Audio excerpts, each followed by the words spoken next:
This is Deep Blue, where we get the true life stories of BYU athletes, coaches, and fans. Here's your host, Jarom Jordan. On today's show, I talk with a senior associate athletic director in the BYU athletic department. She's perhaps the busiest person I know on 4 different committees or councils in addition to the day job. And she also is working on a doctorate, so I'm shocked she even had time for this. She is Liz Darger. Liz, what's up? How are you, Jarom? I am great. Okay, let's talk about your title.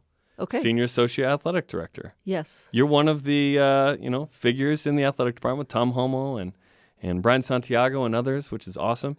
You're a senior women administrator. That doesn't mean you're over the women's sports. Correct. Tom's over all the sports. He is. And then there's a million other things you do. How do you have time for all of this? You're very busy.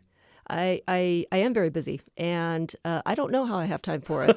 I think I do my best to prioritize, and I know things fall through the cracks sometimes, but it's a season of life, and I keep telling myself that, and things will ease up at some point, and I'll be able to put some more time into some other things. But I'm really grateful. Everything that keeps me busy are things that I really enjoy and I absolutely love, and so who am I to complain? A lot of people, their whole day is filled with things they don't enjoy, and my days and nights are filled with things I absolutely love. Well, I think people will enjoy our conversation, so I'm excited about it.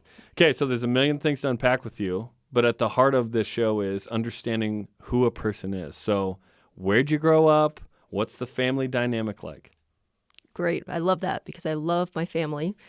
I grew up in Boise, Idaho, and the second of 5 children.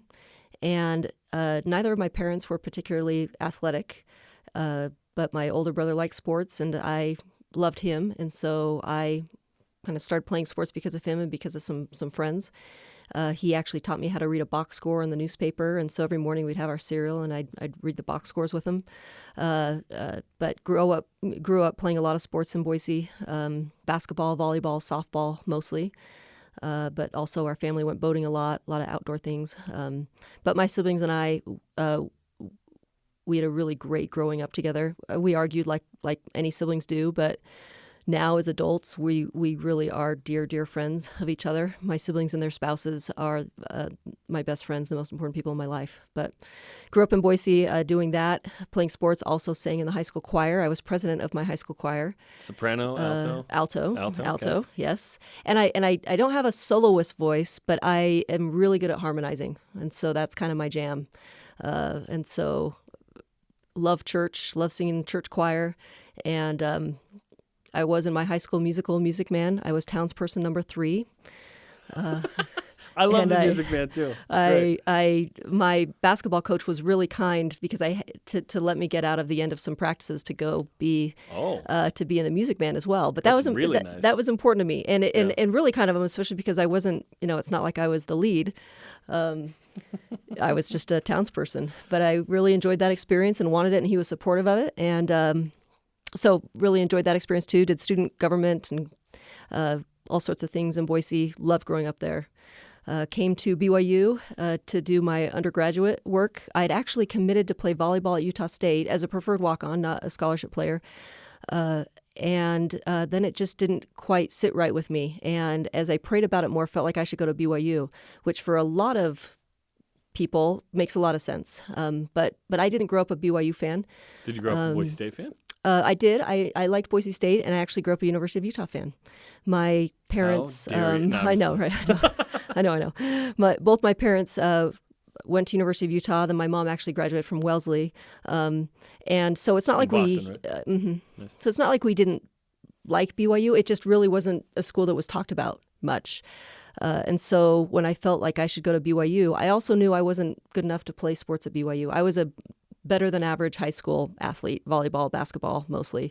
And so I knew coming here, it meant that I was giving up playing Division I athletics, where I had that chance, again, as a walk-on, but I had that chance at Utah State. You can still get the T-shirt from Intramurals, though. And I did. How many times? Don't you worry. 3. Nice. Yeah. What sports? Yeah. Co-ed volleyball and women's flag football and women's basketball or volleyball. I actually don't remember now. Winning that shirt is a big deal here. It really is. It is a huge deal. Huge deal. And those shirts, my mom put them into a quilt for me with some other shirts to make sure that I properly, remembered those experiences. But no, I loved playing intramurals here. Had a great experience. Really, really a very positive experience at BYU.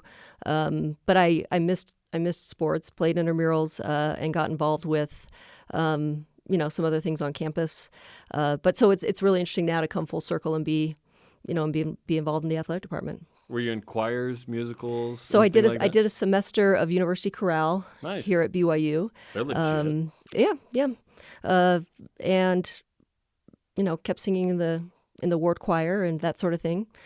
But after I graduated from BYU, I'd actually started coaching high school basketball at Timpview, which is an interesting story, if you don't mind me telling it. Please.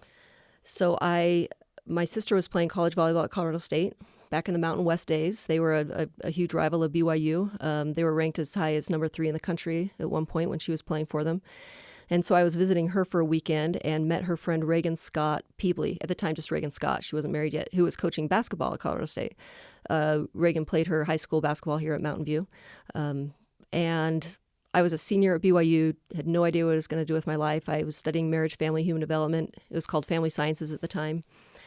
And I said, Reagan, how'd you get your job as a college coach? That seems really like a cool thing. And she said, oh, well, I played college basketball, and so it led into it pretty naturally. She said, well, you should just coach, just start coaching. I said, well, how do you just start coaching? And I said, I didn't play college ball. I wasn't that good a high school player. I don't know, that I'd be that good at it.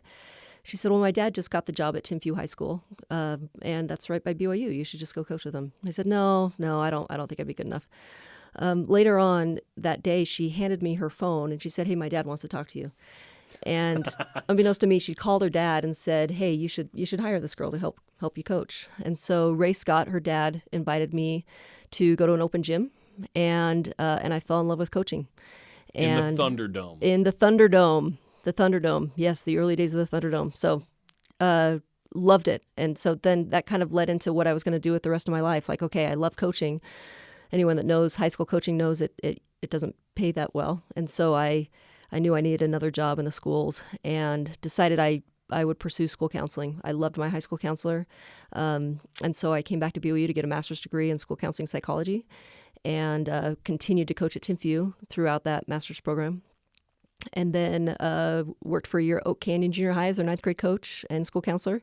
And then worked at Timpanogos High School as a school counselor and their varsity girls basketball coach for 4 years. And then also coached club basketball in addition to that with Ray Stewart, who's now on our women's basketball staff here. Was he an assistant with you, or how did that No, work? he was the head coach, and I was his assistant. Gotcha. Yeah, we had a great time. And Zojan Harry and some of the other greats, Mackenzie Morrison that have played here, we coached in club basketball.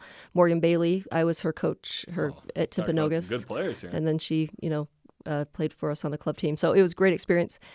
Then UVU had an opening for an assistant coach, and again, I thought I don't know that I could coach Division I basketball. I'm kind of faking it here at the high school. So this is again where you're like, I'm not. Enough. Yeah, who am I? Are you kidding me?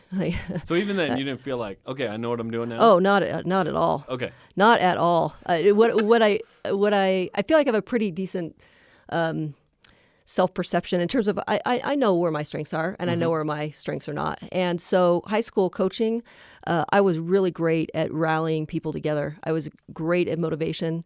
I was really solid coaching post players. But when it comes to, offensive, defensive scheming, not my strength. And watching film, breaking down film, not my strength. And so I had great assistants to help me with that. So going to Division I, I'm thinking, okay, that all goes up a notch, and how am I going to do that? But the head coach just really encouraged me. He said, just apply. And she needed a recruiting coordinator and someone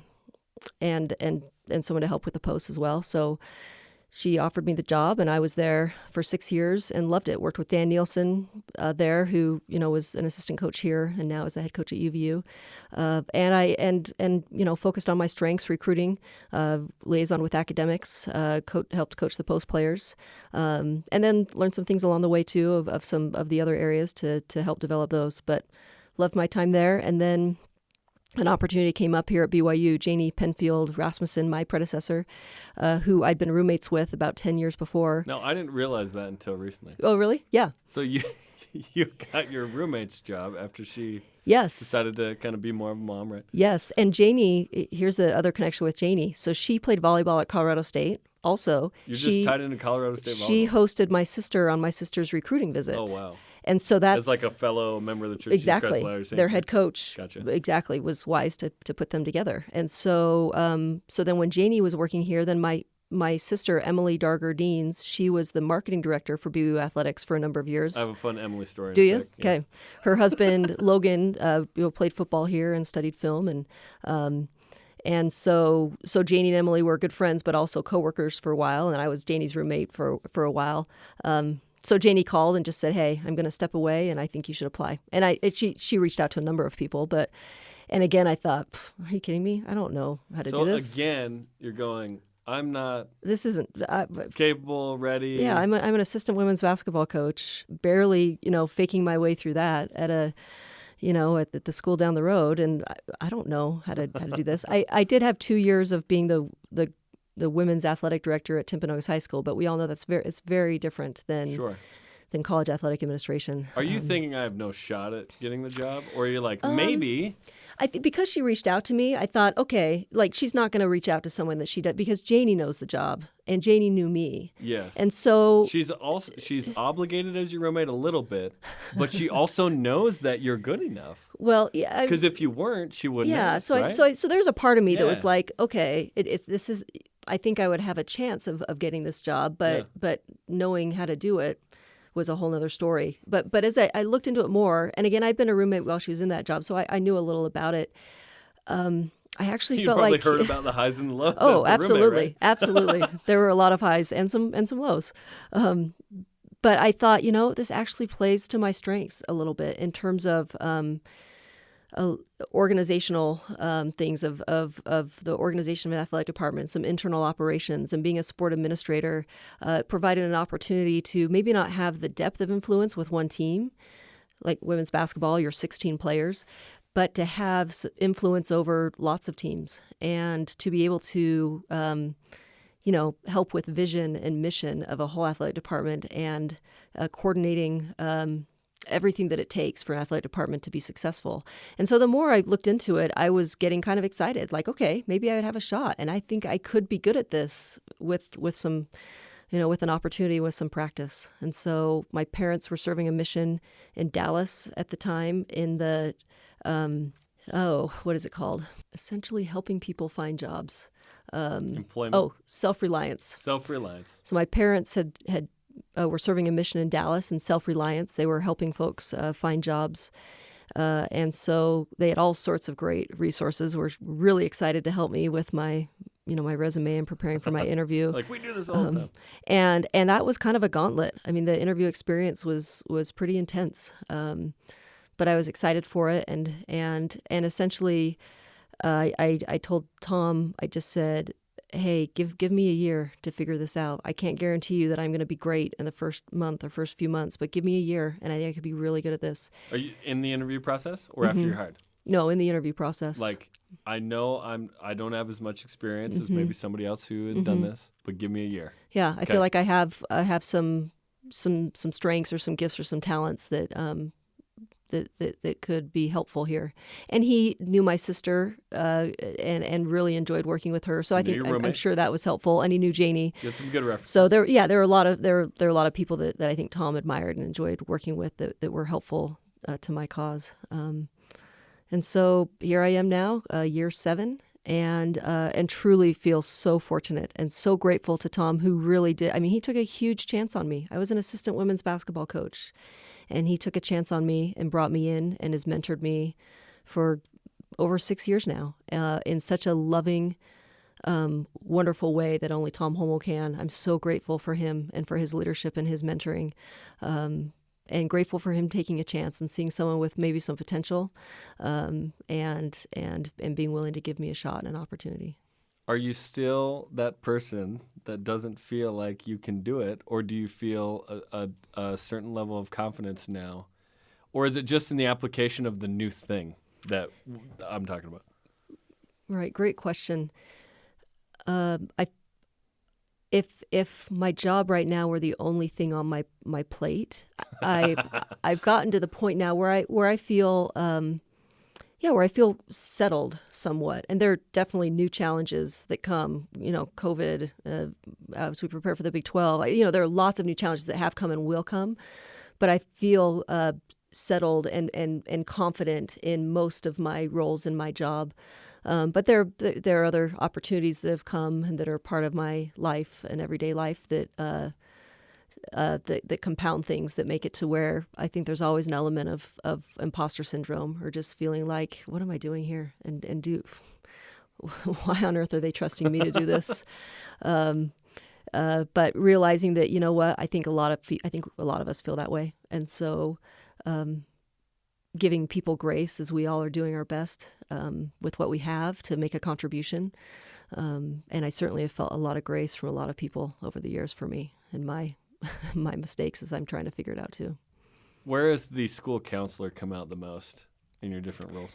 I love anytime a student athlete comes to chat with me, whether it's about what they want to do after they graduate, whether it's about what they want to major in, or whether it's about relationships in their life or how they're balancing their student athlete experience, which is a lot. They don't have a lot of free time. Any of those things, that's the best part of my day is anytime I'm with a student athlete. And so I treasure those times when they come to seek my advice or guidance. And I'm not as brushed up on all the opportunities anymore on what it takes to prepare for graduate school or what the job market looks like. And we've got professionals that do that and do it so well. But I appreciate the chance to talk with student athletes and brainstorm with them and think through things and just be a sounding board for them. So that's probably where I feel the most of the school counseling part come out. This job in years gone by would have been less probably personal, but now it's extremely personal. Last summer, racial injustice, COVID. Now it's Big 12. We'll get a lot more into NCAA Common Ground and LGBTQ plus. There's a lot that goes into that. I almost feel like you need to be a counselor or a psychologist of some kind to almost wrap your arms around what it is to take care of 600 plus student athletes. Mm-hmm. You have a massive athletic department. Mm-hmm. They have unique needs. They're from all over the globe, all over the states, different religions, different races, different culture. Yeah. How do you manage that? Yeah. As an athletic department, how do you manage that? I think one of the most important things, and Tom leads the way on this, is we are a student-athlete-centered athletic department. And a lot of athletic departments say that, or athletic directors say that, but I'm not sure you'll find a department that backs that talk up as much as we do. Or I hope. Maybe I don't want to sound proud, but we really, really try and back that up in how we function. And that means that every employee, whatever they're doing, even if they're in a position that doesn't interface with student athletes as much, but that's central to why we have a job, why we're doing what we're doing, is for student athlete welfare and to help them be successful and thrive. But you're right, the student athletes from so many different backgrounds, those that are members of the Church of Jesus Christ of Latter-day Saints and those that are not, and still choose to have their student athlete experience here. Those that are straight and those that are LGBTQ or identify as same-sex attracted. Those that are white or those that are Black, those that are Asian, those that are Latino, from international student athletes from all over the world. Mental health issues, broken families, intact families. There are so many different needs. And I think those needs have always been there, but certainly in the past few years, it feels like they've come more to the surface, where student athletes are talking about it more and we're willing to talk about it more. And none of us can do it ourselves. It is about having resources, having professionals that can help address a lot of these needs. But it's also about each of us taking that really to heart, how Tom leads, and those touch points we can have. So when Reagan Scott Peebley said, "You should just coach," and called her dad, she took 5 minutes out of her life that literally changed my life. She changed my life with 5 minutes. And Coach Kathy Nixon at UVU saying, "You should just apply, come coach." What took her a minute changed my life. And Janie deciding to call me up changed my life. These people that have taken a minute out of their life to nudge me have changed my life. And we all have those opportunities. It doesn't have to be an hour. It doesn't have to be 5 minutes. It literally can be a minute. But checking in with student athletes and how are you doing? And I don't think I've met you yet. What's your name? And how are things going at practice? But using those opportunities to make little connections. And again, we've got professionals that are amazing in terms of helping our student athletes with mental health, with academic services, with diversity and inclusion and belonging initiatives. We've got professionals that are doing outstanding work to lead a lot of those initiatives. But it's also on every single one of us. We don't hire people and say it's your job alone to solve these problems. It is on every single one of us, even as we hire professionals to help us oversee initiatives. It has to be every single one of us taking every opportunity we can. You oversee student athlete welfare, gender equity, Title IX liaison. Let's unpack that. What does that mean? What does that look like? So Title IX liaison, I, like a lot of areas of campus, liaison with our Title IX office on campus. And so there are a couple parts to that. The one is working with our Title IX office in terms of education for our student athletes around the campus policy on sexual harassment, and then also the resources that are available through campus, and in helping to ensure that all of our student athletes, all of our staff are educated about those policies and about resources available. But then there's also the portion of that for the gender equity portion, kind of the more, I guess, traditional Title IX, with sports at least, what people think of. Are familiar with, yeah. With gender equity. And so I, along with a team of some others, look at our gender equity in terms of our participation numbers, our scholarship dollars, and then what is kind of referred to as the laundry list, which is everything else in terms of the support that we give student athletes. And so we're continually evaluating that within the department. So that's that one part of it. And some of these other parts, and I'm really grateful we have been able to hire great people to help in these areas too. Student athlete welfare, we've made a couple hires in the past year. Whitney Johnson, who has been on. Whitney Johnson. Yeah. She's the real deal. Whitney Johnson's fantastic, and so she is our associate athletic director for student athlete development, diversity, and inclusion, and so she is moving a lot of those really important efforts forward. And then also we recently hired Coralie. Paul Tidwell had retired after a number of years. And so Coralie Alexander. We also recently hired Coralie Alexander to help oversee our student athlete experience and welfare area. Gary Verone, who's moved in from compliance to overseeing our student athlete experience Built for Life area. So that's an area where when I first started, it was mostly me, and then we had some volunteers that would help. And it's an area where we've seen a lot of growth with new positions. And I think an area that will continue to grow as the needs of our student athletes, again, are becoming more apparent. And we want to help support them with their limited time and with all the demands and pressures that they feel. So that's it? No, I'm just kidding. There's so much. Well, I'm a sport administrator too. There's so much there. Okay, so that's the part that maybe people are most familiar with is sport administrator. How do you administrate certain sports? Because those are split among you and Brian, or are there a few more? Yes. So Tom is the sport administrator for football. And then Chad Lewis is the sport administrator for men's and women's swim and dive. And then Brian and I split up the rest. And Brian is a huge chunk of those teams. And the rest, we're talking like 9 or 10 each, right? Right. So it's like 21 sports or something? And I have less sports, but the student athlete, I oversee men's and women's cross country, indoor track and field, and outdoor track and field. So that alone, the track and field is a large team. And then I also oversee women's gymnastics, women's soccer, and then our cheer squad and our Cougarettes as well. People forget cheer squad and Cougarettes are contained within the athletic department. They are, and it's not like that everywhere, but we love it. It's wonderful how it works at BYU. We're so grateful to have them within the athletic department. And they aren't NCAA sponsored sports, and so they don't have it doesn't look exactly the same in terms of their resources or their opportunities. So you guys choose to include them in the athletic department, essentially? Yes, we do. That's we cool. do. And also Cosmo and the dunk team as well, and that continues to evolve. The greatest mascot in the world. Absolutely. So sport administrator for those different sports, really, I mean, our head coaches are phenomenal, and their coaching staffs, I mean, they really administer and minister within their teams. But we are there to help problem solve, to make sure they have the resources they need, to work with student athletes that may be struggling, to support coaching staffs, to educate and to train and support them.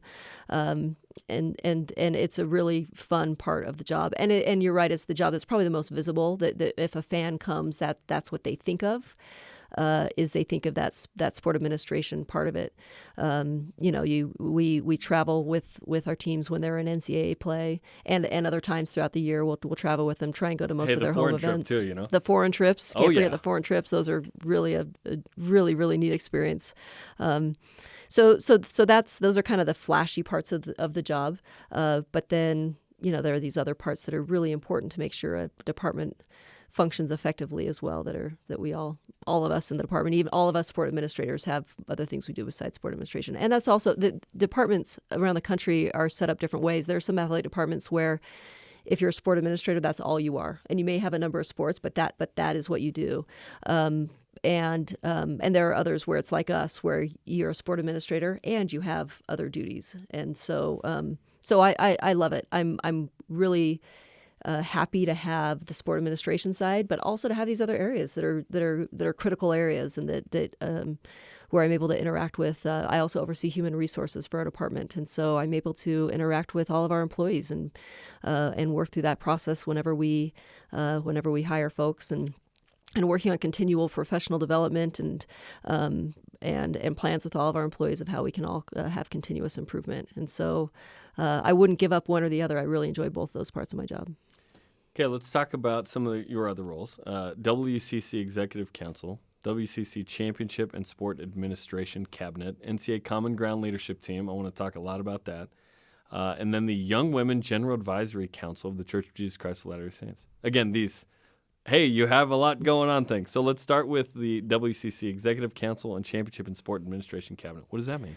Yes, so every conference in the NCAA has a governance structure, and in the West Coast Conference, the way they have it, the Executive Council consists of, from every school, the athletic director, the senior woman administrator, and the faculty athletic representative, which is David Hart for us at BYU. And that Executive Council reports to the President's Council of the West Coast Conference, and is really kind of the governance body where most things are voted on. The Sport Administration and Championships Cabinet, that is a cabinet that feeds into the Executive Council, where we do a lot of kind of the work behind the scenes. So it might be studying if the conference wants to look at the structure of how we set up a season for a team, or if we have a conference tournament or not, or how we pay officials, or whatever it is. And so that cabinet does a lot of the behind the scenes work and compiling of information, talking through things, and then it's presented to that Executive Council. So that's how it works in the West Coast Conference. The Big 12 structure will look a little bit different, and so there's. In most conferences, there's always a place for the athletic director, the senior woman administrator, and the faculty athletic rep, and the president, and then often some others as well. So yet to be seen exactly how that structure will look and how I'll fit into it, but anxious to be involved however they need me. Okay, Young Women General Advisory Council of the Church. You work with my homie, Sister Bonnie Corden. I do. She is my homie. I love her. The safety video. Safety Zone. Safety Zone. She spoke in General Conference. She did. Did a great job. She did. I love President Corden. She is she's a hero of mine and a huge mentor to me. So the call was extended for me to serve in August of 2018. At the time, it was called the Young Women General Board, but recently they've changed it now to be the Young Women General Advisory Council. Is this your church calling? Like you don't have one in your ward? This Correct. is your calling? Yes. Okay, cool. Yeah. And Liz is off limits. She can't be called to the Young Women's in your ward. It was actually recently the Ward Relief Society president, who'd been newly called and was a little bit newer in the ward, I guess had submitted my name for some calling in the Relief Society. She's and they were like, I'm so sorry. But I was really grateful she would think of me to be able to serve in that way. So I'm not always able to attend my ward. I love when I am, but I attend a lot of other wards to see how their young women programs are functioning. But that has been an absolutely unbelievable experience to be involved in that. We meet up in the Relief Society building on Temple Square, which I feel like is the hidden gem of Temple Square. Where is it? I don't exactly know. So it is just. It's right by the temple, between the temple and the church office building. There's a building between the Cobb. That's what I call it because my grandpa worked at the church office building forever. And the temple. Okay, that building. Okay. And it's a 3-story building. I'm going to knock on it one day and be like, hey, Bonnie or Liz here. I know them. There'll be some wonderful sisters that'll give you a great tour. But it really is a hidden gem. That building, to me, feels really close to a temple, and I hope that's not sacrilegious to say that. It's right there, right? But the feeling in that building, there's a feeling of consecration, of knowing that these good women for years that saved money and gave money to be able to raise the money to build that building. Is that how it worked? Mm-hmm. Wow. Yep. The women themselves saved the money and helped so facilitate it. At the time in the church, similar to how local buildings were built, you had to kind of fundraise, so to speak, to be to have the money to that build. That was until 20 or 30 years ago in some places in the world, right? Yeah. So it was a similar thing, and so women around the world were asked to give $5, and there were some countries in the world at the time where it was post-World War II that weren't allowed to send money outside of their country, so they sent artifacts. And so the Relief Society building is decorated with these beautiful artifacts from all over the world, from these other sisters that couldn't give money but wanted to give something to show their support for this building. So that's really cool. So that's where we meet. Obviously, during COVID, a lot has been over Zoom, but we participate in. Well, we help provide instruction for coordinating councils throughout the church, so priesthood leaders and young women leaders, the young women program, and now combined with the young men program, the children and youth program, and we're on a lot of committees within the church and the church office building that we serve on as well, and some committees just within the young women. And then a new recent part of the calling, which has been a really wonderful, neat blessing, is we liaison with the church area organization advisors across the world, which is a new calling for women internationally, where they are called and set apart by the area presidency, and that's and they function under the priesthood keys of the area presidency to help instruct stake Relief Society young women and primary leaders across the world. But they have a direct link to Salt Lake City and general leaders to receive instruction and to get questions answered, so that we can make sure around the world we're doing a really good job of helping to provide that great instruction and support. And so one of my assignments is that I'm assigned to liaison with the Philippines and these 3 wonderful sisters in the Philippines that serve as area organizational advisors there. So I'm on Zoom meetings with them, answering questions and telling them the latest of the children and youth program. So I get to visit wards, visit with young women, instruct young women leaders, and be involved in councils. And counseling together about the needs of young women around the world and how we can help them all come to their Savior Jesus Christ. Counsels. It all ties back to sort of really, little did you know, and I guess it helps every facet of life because it's like relationship based, right? Yes. Is doing counseling, getting the master's, you said? Mm-hmm. Yep. It feels like it's all connected to everything you're doing. Is that an accurate statement? Yeah, I think at the time, different times in my life, I think there have been many times in my life where I thought, what am I doing with my life, or what am I going to do with my life? Doors have opened. Doors have opened. Where I thought I was going to go to Utah State and play college volleyball, and then then I come to BYU, and then I thought, like a lot of people, I thought I was going to get married and have kids, and that that didn't happen. And I thought, all these things along the way, but now being able to look back, and Elder Rasman talks about by divine design, and looking back at so many things that have been connected, and nudges I've received, and revelation that I've received, and hopefully followed well to be able to take advantage of opportunities that have been provided for me that I think really have led up to a lot of what I'm doing now, but had no idea at the time. But grateful for a loving Father in heaven and Savior Jesus Christ, who the plan's all there, and we do our best to do our best to listen, and even at times where maybe we don't do it all the right way, but there's always other opportunities to be able to do what they need us to do. Okay, now we're going to talk about perhaps the most important thing we've talked about as it pertains to BYU athletics, which you just said is the most important thing, as it pertains to BYU athletics. So in 2016, BYU is a serious candidate for Big 12 expansion. Didn't work out. One of the conversation pieces was a complaint about BYU and policies in the church and LGBTQ plus stuff. This is where some of the work that you have done comes in to be really, really important. Because what is perceived of BYU is not true as it pertains to that. So let's talk about the NCAA Common Ground. What is it? How do you help BYU with it? And then sort of this landmark, like BYU hosts this event that people don't know about and need to know about, that really helps in this conversation of what the reality is about BYU. And then when Big 12 expansion happens again, BYU is included, and it's not really a conversation point. Because the reality is different than what the perception was. And I'm really proud of what BYU has done and the strides we're trying to make in this area. So kind of walk us through NCAA Common Ground.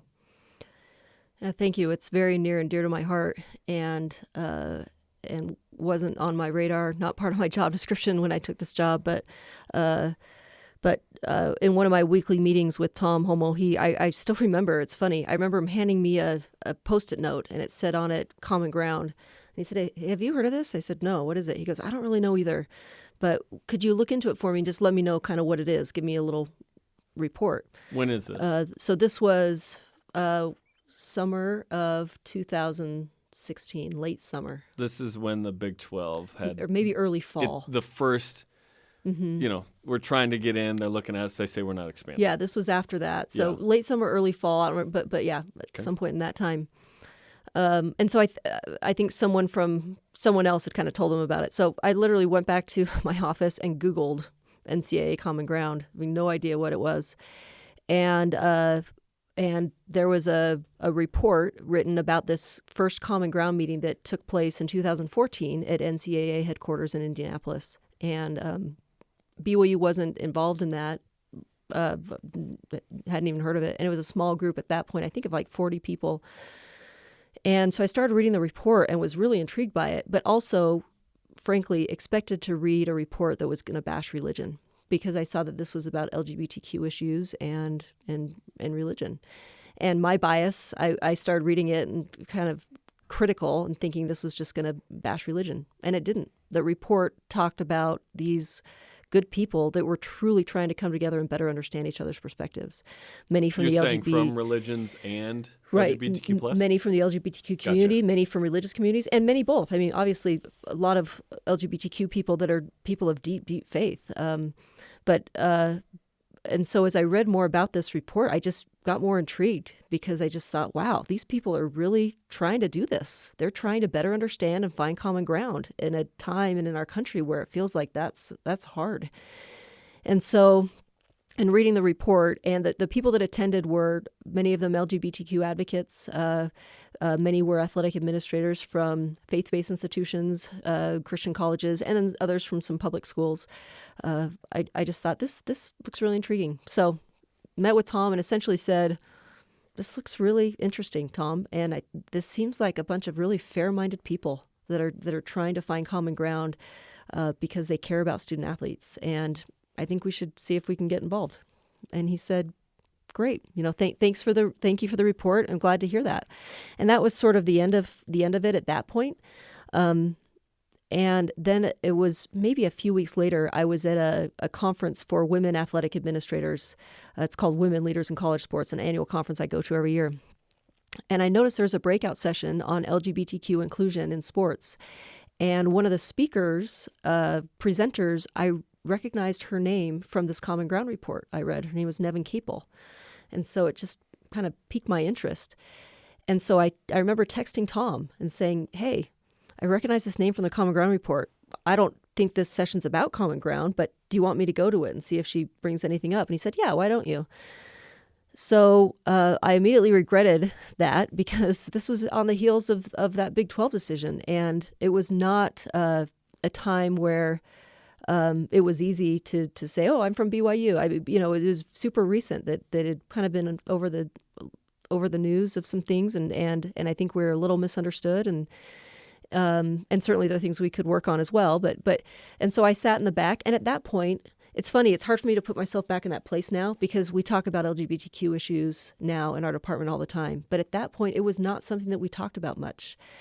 And so for me, a BYU employee, to go sit in the session at the time felt very out of place. And I sat in the back and I literally turned my name tag over because I was uncomfortable, and I didn't know how to have these conversations, and I just was uncomfortable. The session was a good session, some really good information. They mentioned Common Ground super briefly, but didn't talk much about it. After the session, I got up to leave and felt prompted that I needed to go introduce myself to the presenters. And I thought, no way, I'm not doing that.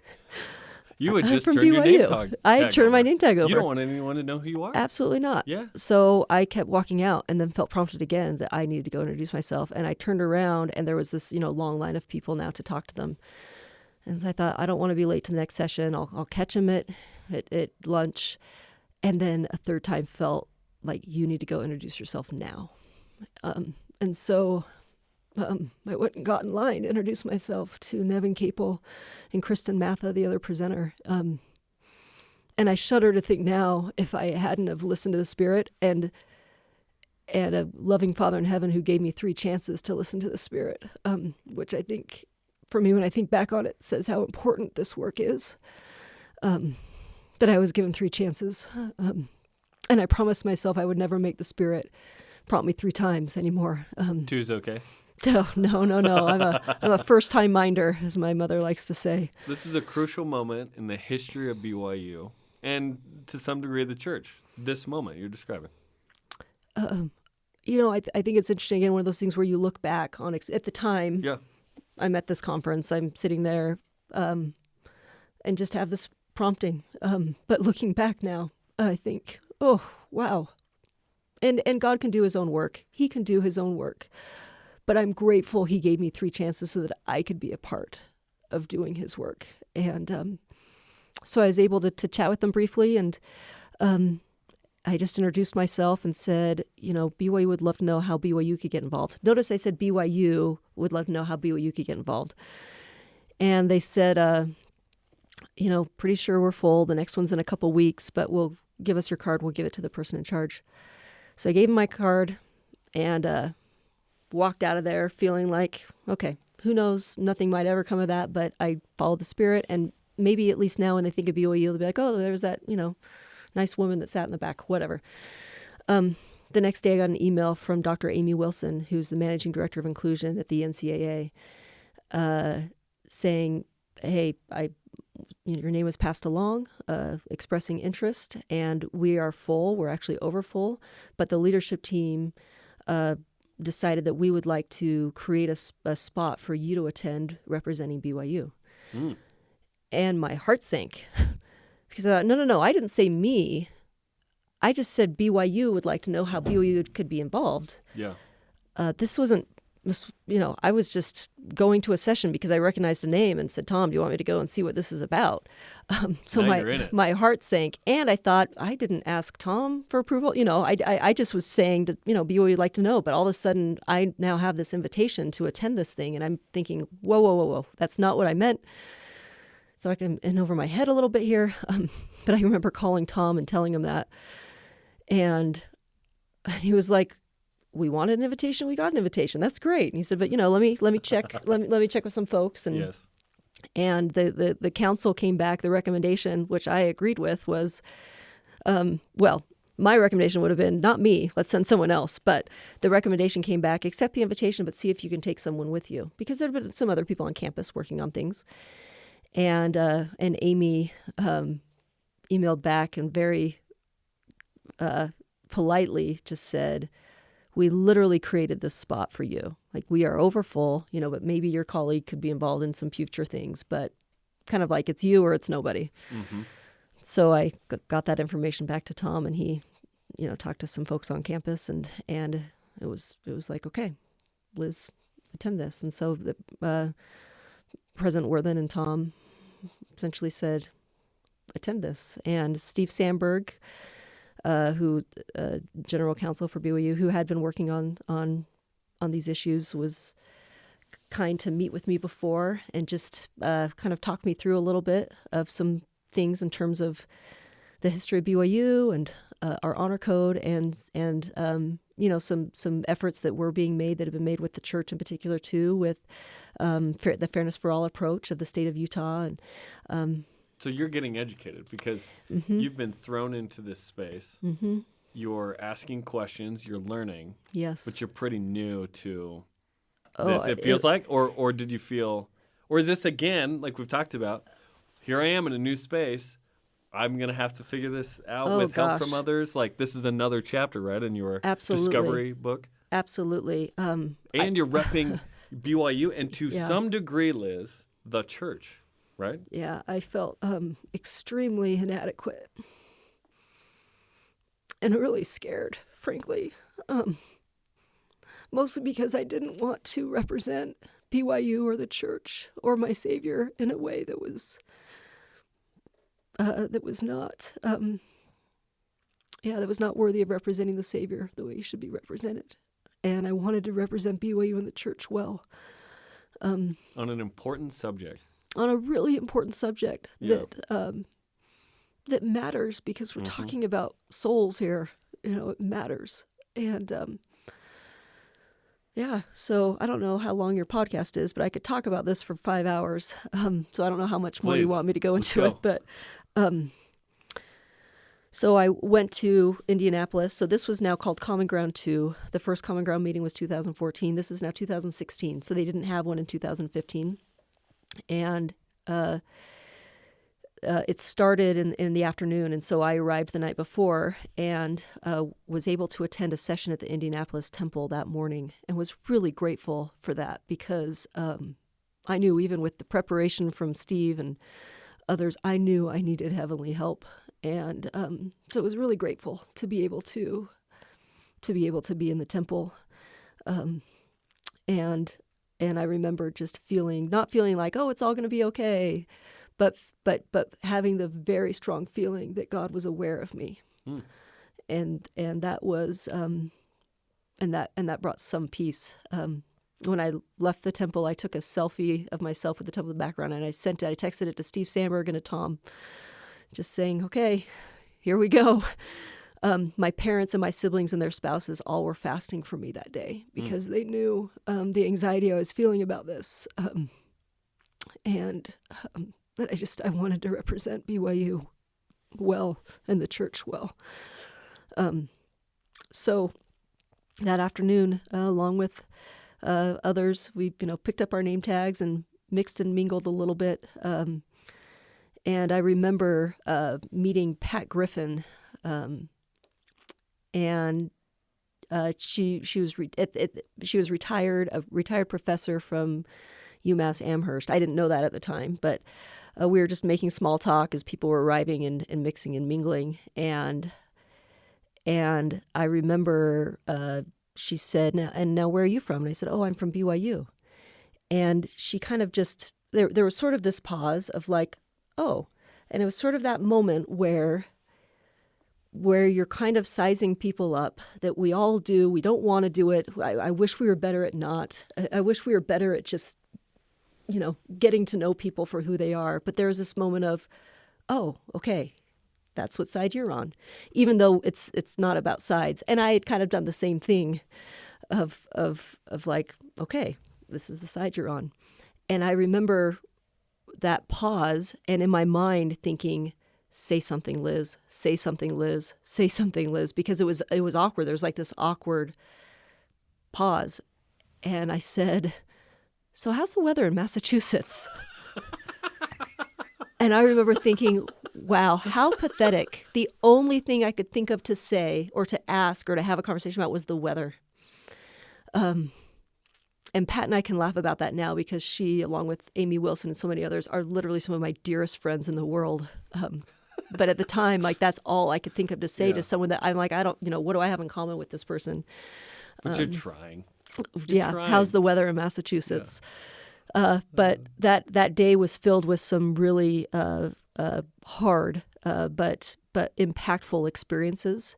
It was 2 days. A professional facilitator who was a member of the leadership team as well. So the leadership team and the professional facilitator had planned these activities, and they really are designed to for people to be really vulnerable and to have these important discussions.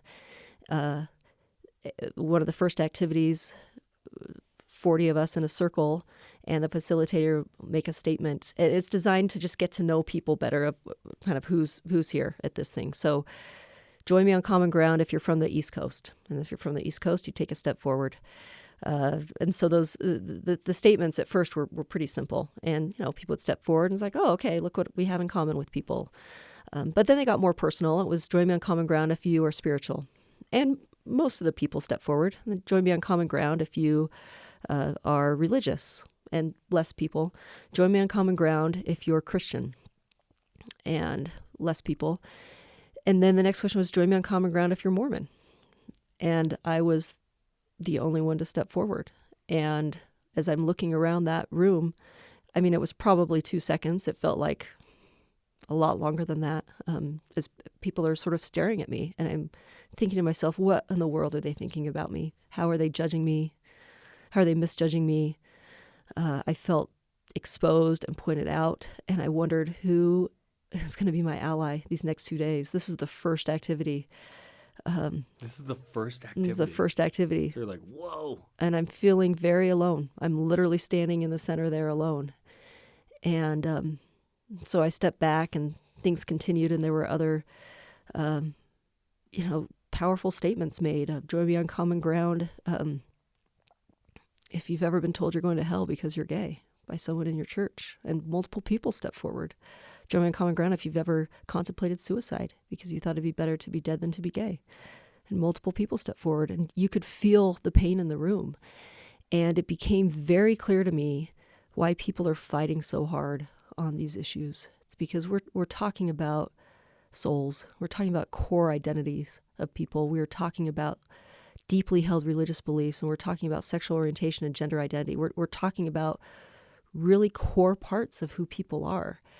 And so no wonder people are fighting so hard for things that impact them. But that was the first activity. And then throughout the day, there were other activities and hard conversations, and also some really good conversations.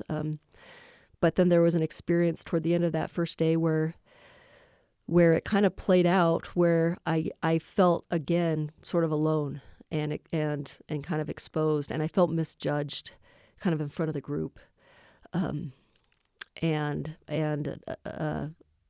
in that moment I could feel myself getting angry, and so I just said a prayer to know how to respond in this moment where I feel like I'm being really misjudged and pointed out, and unfairly I felt. And as I prayed to know how to respond, I was very surprised that I ended up thanking another participant for giving me the opportunity to clarify something I'd said, because I wouldn't want to be misunderstood. And I thanked that other participant for reminding all of us that the most important part of this Common Ground work are our student athletes and their welfare. And that is the most important part of these conversations is student athletes and their health and their safety, and I went on to talk a little bit more and clarify something I'd said. And when I was done, I was still really, I was shaking. I was shaking a little bit emotionally. Absolutely, because it felt like what I thought might play out played out, where I really was like, okay, I'm alone in this, and what do I do? But then 2 really interesting things happened. Amy Wilson, who again I didn't know beforehand, she kind of just interrupted and said, I think it's really important for people to understand that we didn't invite BYU here. BYU asked if they could come. Liz asked if BYU could become a part of this, and I said, I think that says a lot about their intentions. And so here's someone that was kind of helping to oversee this program that didn't owe me anything. Didn't owe BYU anything. She didn't know me. But yet she felt strongly to give some context and wanted to stand up for me in a way that I couldn't stand up for myself in that moment. And that was the first great lesson I learned about how to be an ally was from Amy Wilson. And then as the facilitator went on to the next activity, I still was kind of shaking and really shaken up by this experience. It was pretty heated. It felt like a lot of tension, and I was just really shaken up. And Pat was at my same table, and we were facing the front, and Pat turned around, literally did like a 180, turned around in her chair, looked me in the eye, and just put her hand on my knee and just said, "Liz, are you okay?" And I just started sobbing. And again, here's Pat, who I didn't really think I had anything in common with, who was on the quote-unquote other side of this issue. She didn't know me or BYU, but she saw someone in distress and wanted to reach out and make sure I was okay. And that taught me the second great lesson of being an ally, which is when we see people in distress, we can reach out and say, "Hey, are you okay? I want to walk your journey with you." And so those two lessons I have taken back to BYU. And when I was in the middle of that circle as the only member of the Church of Jesus Christ of Latter-day Saints, and I felt alone and I felt misjudged, I felt pointed out and exposed, and I wonder who was going to be my ally. I think we have a lot of our LGBTQ students on this campus that feel that sometimes.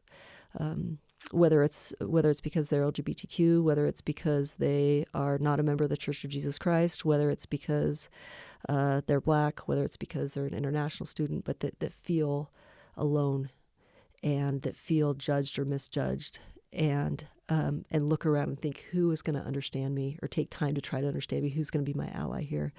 And so I promised myself that when I got back here that I would do everything I can to speak up for those that maybe can't speak up for themselves all the time, and to be like Pat Griffin and metaphorically do a 180, turn around in my chair, look someone in the eye and say, "Are you okay? And I want to walk your journey with you." So again, I could go on for hours and hours, but those are two critical lessons I've learned from Common Ground. That it led to some neat experiences. There was a panel of Common Ground leadership team members that presented at the NCAA convention that year. President Worthen and Tom and I were all at the convention, and all were able to sit and watch that, which was really neat because I'd been able to come back and present to President Worthen and Tom and a few vice presidents about my experience, and they were very receptive to that, to what I learned and some ideas of what we could do. But then being able to see that panel where they could see for themselves these conversations between some LGBTQ advocates and some Christian folks that worked at Christian schools. And I remember us kind of talking afterwards saying, how could we ever do that at BYU? Like, how could we get that at BYU? Kind of motioning to this conversation they were having. I was grateful for the invitation to be added to the leadership team in 2017. We also had President Worthen invited Amy Wilson to come to our campus in 2017, and she spent 2 days with our athletic department in other areas of campus doing some training with us. And then we were able to host Common Ground 4. There's a Common Ground 3 in Houghton College, which I helped to plan. And then we were able to host Common Ground 4 in 2018. That's an unbelievable thing that you go in 2 years from feeling alone in this circle to hosting the event. How was the event at BYU in 2018? It was really an incredible experience. We convinced the leadership team to come out a few days early and spend time meeting with various areas of campus and our athletic department, so we could take advantage of having these incredible people, these experts, these LGBTQ experts that have Common Ground hearts, to come to our campus and help us. So there were incredible conversations that happened leading up to the actual Common Ground meeting with these different areas of campus. It happened to be the week that Brian Stevenson was the forum speaker, and so we were able to attend that as a leadership team, which also just felt very poignant, where Brian Stevenson talks about proximity and getting proximate. And here these leadership team members, and then ultimately these 60 participants, they were choosing to get proximate to members of the Church of Jesus Christ of Latter-day Saints. And for many of them, I think that was the first time many of them had gotten to know members of our church. And we, as a university, were choosing to get proximate by inviting them in to say, come here and let's have this conversation here. So really important conversations and dialogue that happened, that continue to happen. We had Common Ground 5 at University of Texas in 2019. And then with COVID, we weren't able to have it, and we're now planning a virtual Common Ground 6 that will take place in 2022. What work needs to be done in that area still, not only at BYU, but in the space you control, I suppose, although you've been sort of representing beyond athletics almost, it feels like, right? At BYU, I know you've hired Whitney Johnson, diversity, inclusion, student welfare is super important. You've talked about that. What else is there to be done in this area? I think we've learned a lot, and we've grown a lot. Being part of the Common Ground initiative, I think there have been two important pieces of that. The first one and the most important one are the lessons we've learned on how we can better support our student athletes at BYU. And beyond that, just students at BYU. That is the most important. But then the other one is that we've been able to build bridges of understanding and dialogue across difference with other good people with common ground hearts that have given us opportunity to share more about who we are and our faith and our beliefs and our doctrine, but in an environment of respect for one another. And so both of those things continue. We continue to learn ways that we can better support our student athletes on the margins, for whatever that looks like. And then also we continue to be grateful for opportunities to share more about who we are. And so while I'm grateful that we are putting more resources and human resources into some of these areas in athletics. We talk about it a lot more now. It's something that it's a part, we do yearly trainings. We liaison with the Office of Student Success and Inclusion for training with our athletic teams, with our coaches and our employees. We're anxious and excited about the new Office of Belonging and the vice president level position, and are anxious to liaison there as well. But offering that support and truly creating an athletic department where our student athletes know and feel that they belong. But a lot of it is education, is helping our staff and coaches and administrators get proximate to those with different experiences than they have. So we are always looking to continue to learn and to grow. Getting into the Big 12 is, to me, the biggest moment in BYU athletics history and the university. Some may disagree with that, but I think it just changes everything. It really does.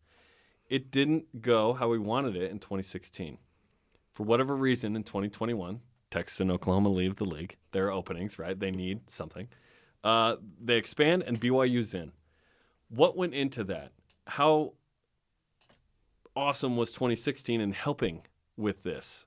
As one of the senior associate athletic directors, this is a massive deal. I'm sure you guys celebrated this hard. I know you guys the day of had a party. It was great, right? Yeah, it's been quite the journey. And 2016, we felt like we were in a good position. We felt like we were in a position of strength. We felt like we had so much to offer. And we were given opportunity to tell a little about who we were, which we were grateful for. And ultimately, in person, lots of non-disclosure agreements signed. And wait, question on that: Are you still bound to the NDA signed in 2016, or because BYU isn't in the league now, can you talk? That's a great question. I have no idea. Yeah, I want to open up the 2016. We'll have to ask Steve Sandberg and Christian Fox about that one. That's a really good question. But 2016, the Big 12 deciding ultimately not to expand. I still remember Tom and how he framed that with our department. And it's similar to how he framed COVID with our department. It wasn't a woe is me, woe is us. Oh, we didn't get picked again, or or we're always picked on, or this or that or whatever. It was, hey, what are we going to learn from this? And we're going to move forward, and we're going to come out of this better than we were. And that's what we did. And so from 2016 till now, you look at our programs and our teams, and they were doing really well, but are doing even better. And we look at what we do in terms of student-athlete support. We're doing even better. We look at what we're doing in terms of just building relationships with those across the country. I think we're doing even better. There are so many areas where NIL crushed it. Absolutely. You look at these opportunities that have come, and instead of wasting our time thinking woe is me but no, it's just, okay, how can we learn and grow from this and be better? And this time around, I think we felt like we were in a great position then. We're even better position now to say this is who we are and this is what we have to offer, and we really want to partner with you. And so that absolutely and talk about years and decades of work by so many people to make that possible. Obviously, Tom being the most important piece of that. I mean, years and years of work and vision, and Brian Santiago and everything he did, and Matt Richardson, our previous vice president, and Keith Vorkink and President Worthen, and so many others behind the scenes in every area that worked for years and years and years to be able to get us in a position to be in the Big 12. And you think of now, we have a lot of work now to do in the next couple of years to be ready to enter in a position of strength. But we're so thrilled and excited for our student athletes and for our coaches. And it's really neat to think about the opportunities that will now continue to come, but maybe even in a bigger stage, for us to be able to share with the world who we are. And sorry if I get a little emotional talking about it, but I love BYU sports. I love BYU sports. I love Brigham Young University. And I love the Church of Jesus Christ of Latter-day Saints. And President Kimball gave the Second Century Address in 1975. And he talked about BYU and who we are and who we can become. And it is inspiring to read his message and to see some things that have already come to fruition and some things that have yet to be achieved. And there's some mountains we can see and there's some we won't see until we climb the current mountain. But our invitation to the Big 12 feels like it was one of those mountains that now we've received that invitation, we're at the top of that one, and now we can see the next mountain that we couldn't even see before and what's ahead. And knowing that we have an opportunity to do things differently at a time when college athletics, when there is so much change right now. There's a lot of uncertainty, but we have the best anchor in the world. We are anchored to our university, and our university is anchored to the Church of Jesus Christ of Latter-day Saints, which is anchored to our Savior, Jesus Christ. And so as we continue to go forward and as new things come up and new challenges, knowing that that is our anchor, and that we have things to offer and that we can share that message with the world of who we are and why we do things differently. Gosh, I can't imagine being a part of anything better. It's wonderful to be a part of BYU Athletics right now.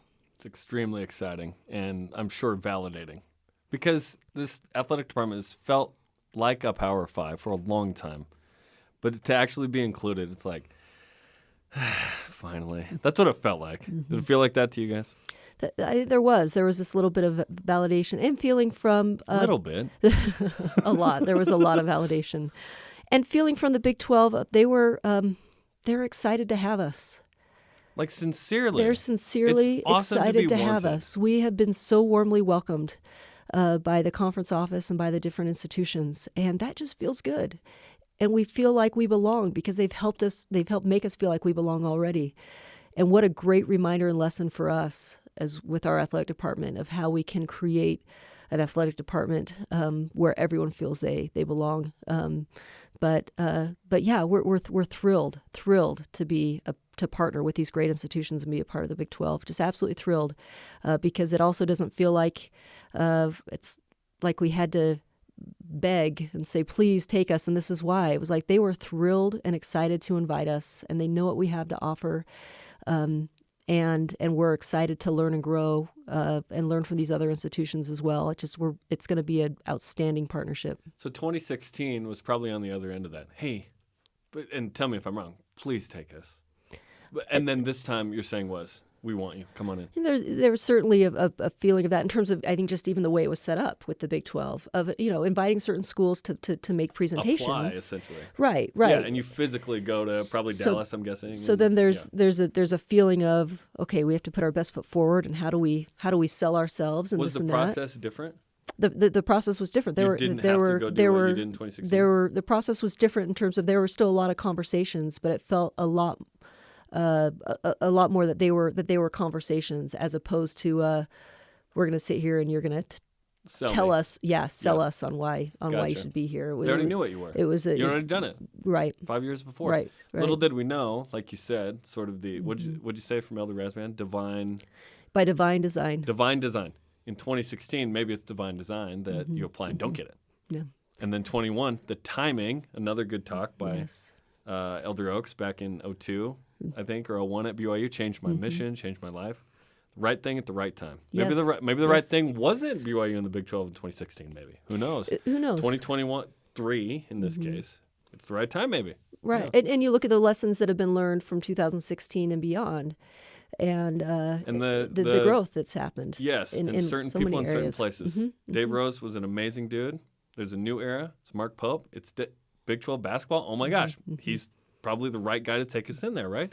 And so on and so forth. Heather Olmstead, the right volleyball coach. Jen Rockwood. Hopefully she's still not retired. Oh, absolutely. Who knows? Like, she's taking us into the Big 12. Yeah, she's taking. Let's go. Which is super exciting. Okay, I want to finish with this. Are you working on a doctorate? I am. Oh my gosh! Again, you don't have time for anything. Yes. Hey, Liz, you want it? Nope, no time. A qualitative study about Latter-day Saint women in leadership and higher education. Is that the phrase? That is. I'm impressed. Well, I'm writing the same one. No, just kidding. Good. We can compare notes. What's that like? Trying to finish a doctorate in an important study that you certainly have some expertise in. Latter-day Saint women in leadership and higher education. Yes. You're doing it all over the place. Yes, I did 2 years of coursework. It's through BYU, the Educational Leadership Program through BYU, and the 2 years of coursework were super challenging, but also amazing. I'm in a cohort, and these are amazing colleagues, and we've learned a lot from each other. And then started the dissertation process right after COVID started, and so didn't make a lot of progress my first year, but was able to get my IRB approval in place and my prospectus defense completed. But then, so this study, I interviewed 16 women at BYU who serve in leadership capacities about their leadership journey, and it has been fascinating and inspiring. I feel so fortunate. I feel like I've interviewed 16. I mean, there are remarkable men and women all over this campus, but I got to interview 16 of them and just hear their stories and the things I'm learning from it. And so right now I'm at the part of the process where I am coding my data. So I'm looking for themes in these transcripts of these interviews, and on those based on those themes, then we'll put together a construct of some things that perhaps we can learn from it, and then I will be writing my life away for the next couple of months. So it's hard. A dissertation isn't something. This is what I've learned. Isn't something that you can just give a half hour to here or there. It takes so much mentally and emotionally to get in the mode of it. That it feels like you need at least an hour, and even then, well, luckily you have lots of time. Right. Even then, after an hour, it's just you spent 15 minutes of it just getting your head back in that space, and so it's been challenging to find those big chunks of time. I pull some all-nighters, which I don't recommend. It's not a healthy way of living, but it's kind of the one time when the noise is away and I'm not getting pinged on things, and I can sort of hyper-focus. And then there have been some flights. On flights, I do it a lot because, again, it's a time when I don't get interrupted as much. But I'm loving it. It's been a really neat experience, and I'm learning a lot of things that I hope will be helpful. I mean, who actually reads dissertations? But I have the goal that someone besides my parents will actually read my dissertation. That's the goal. I'll read it. You'd send Thanks. it to me. I'll Perfect. read it. Yeah, Done. so there'll be at least 3. There Preston's your brother that I know. Yeah, we'll see. He's not going to read it. Yeah, There's probably no not. way. Yeah, he's too busy with Delta now. Well, you've done some amazing work so far in your journey here, which has been amazing. Your tentacles of leadership and understanding and discovery are all over the place, which is awesome. Thanks for sharing a few minutes with me to kind of talk about your journey, and I can't wait to hear about when you finish your doctorate. It'll be great. Thank you. Thanks for having me. This has been really great. And thanks for your work, honestly, with Common Ground. I think that's really important. It has become a huge part of my life and really impactful, and I'm just feel very grateful to be a part of it. Thanks. Awesome. Liz, thanks for the time. Thank you. Okay, that'll do it for us. Listen to previous episodes on the BYU Radio app or where podcasts are found. For Liz Darger and producer Trent Reimschussel and my homie Peter, I'm Jarom Jordan. You've just listened to Deep Blue on BYU Radio.